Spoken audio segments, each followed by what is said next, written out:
Now, in the autumn of 1576, a remarkable event took place in the Mughal Empire in India. A princess called Gulbadan Begum, who was the daughter of the founder of the Mughal Empire, Babur, embarked on a journey which no other Mughal princess had ever undertaken. She went for a pilgrimage to Makkah and Medina. And this is the story of that pilgrimage and how that Mughal princess managed to make the Ottoman king angry. Hi, my name is Misha and welcome to Tarihi Tales. This video is also part of the Mughal series. If you want to see more videos on the Mughals, you can head on over to the link in the description box and I'll maybe post a link at the end of this video. Also, if you'd like to help our channel, you can do so by becoming a paid member of our Patreon and also by becoming a paid member of this YouTube channel. The link is in the description box and I'll put a link up here as well.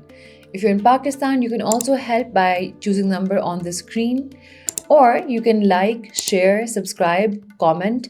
All of that really helps us out as well.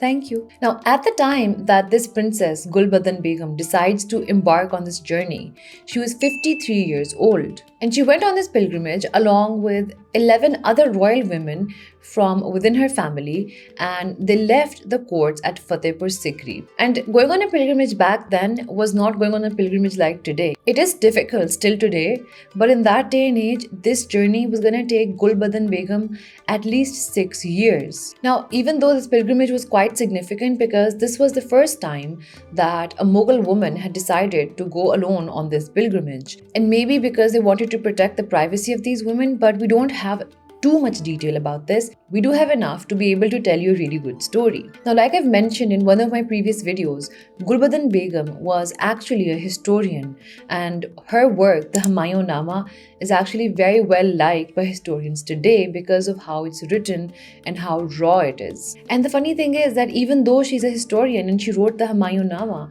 she barely talks about her own pilgrimage within that book.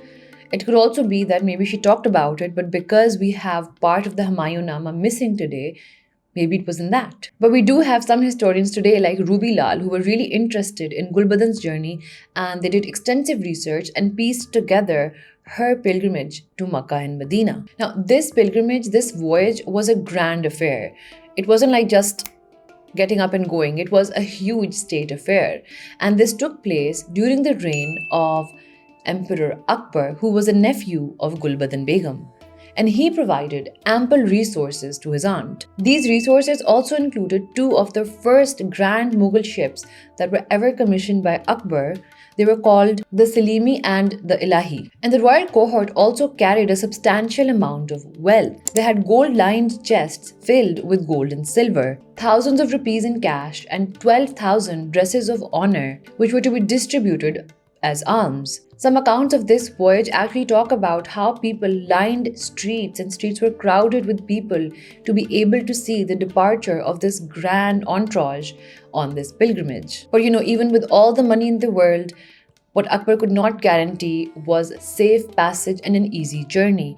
And this journey was anything but easy. Now, the sea route towards Makkah at that time was actually controlled by the Portuguese, and they were known for their hostility towards Muslim ships. The other route was through land, which went through Persia, and that route had its own issues. There was a huge threat of attacks and all from militant groups. Now, this group actually decided to go by sea, and they did not have it easy. They actually faced delays for up to a year at the port in Surat, and it was only then that they got the clear from Portuguese ships to be able to go through that passage safely. Now, the sea voyage across the Arabian Sea to Jeddah lasted 4 weeks. This was followed by a demanding journey by camels across the desert to Makkah. But the most interesting thing happened after Gulbadan reached Makkah.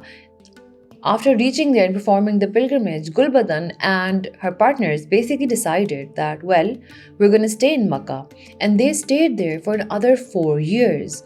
Now, a lot of historians talk about how remarkable this is because they weren't following orders from anybody. They were independent. And in that day and age, women deciding for themselves that, well, I'm here and I'm going to stay is a big thing. Even today, it's a big thing. Now, during their stay in Arabia, they decided to become some things like mujawirs, which were spiritual people who would distribute alms and charity among the poor and the needy in the areas. Their presence and their generosity in the area started to become very popular. It became so popular that it caught the attention of the Ottoman Sultan Murad. And the Ottoman Sultan actually did not like any of this. In his eyes, this was an act of Akbar trying to show the Ottomans how rich and how politically powerful he is, even though this was Gulbadan's own endeavor. So the Ottoman king Murad kind of got angry and he issued a decree to Gulbadan asking her and her companions to leave Arabia. But Gulbadan decided no. So the Sultan actually issued 3 more decrees. So in total, by now, he's issued 4. And each time, Gulbadan would just tell the Ottoman Sultan, the Sultan of the biggest empire in the world at that time, no. Like, she did not want to go back and she was not going to be pressurized. Now, this act of defiance by the Mughal women was also unprecedented. This shows how much autonomy this princess had, that she was able to say no to the biggest empire in the world and she was not being pressurized.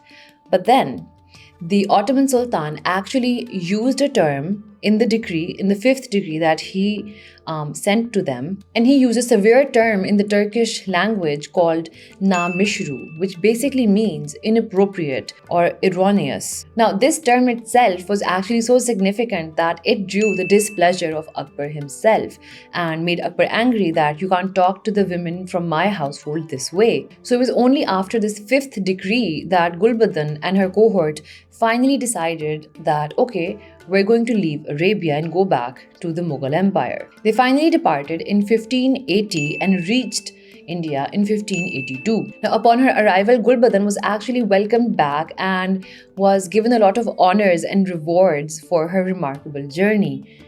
It wasn't like she was punished by Akbar, why did you stay there, or why did you not come back when the Ottoman Sultan was sending you a decree? None of that. She was actually honored quite nicely, and she was also invited to contribute to the Akbarnama. But we only hear about all of these instances from other areas. None of this is actually mentioned in the Akbarnama or the Humayunama, which is surprising and weird because such acts of defiance and such a journey was not something very, very common in that time period, especially for women. So this story about Gulbadan Begum and her pilgrimage actually gives us a really beautiful insight into how the Mughals treated their women. It wasn't the narrow lens or the confines that the West would like to have us believe today. They actually had a lot of freedom, a lot of autonomy, and a lot of respect for their own decisions. So let me know down in the comments below what you think of this video, and I will see you guys next time. Bye.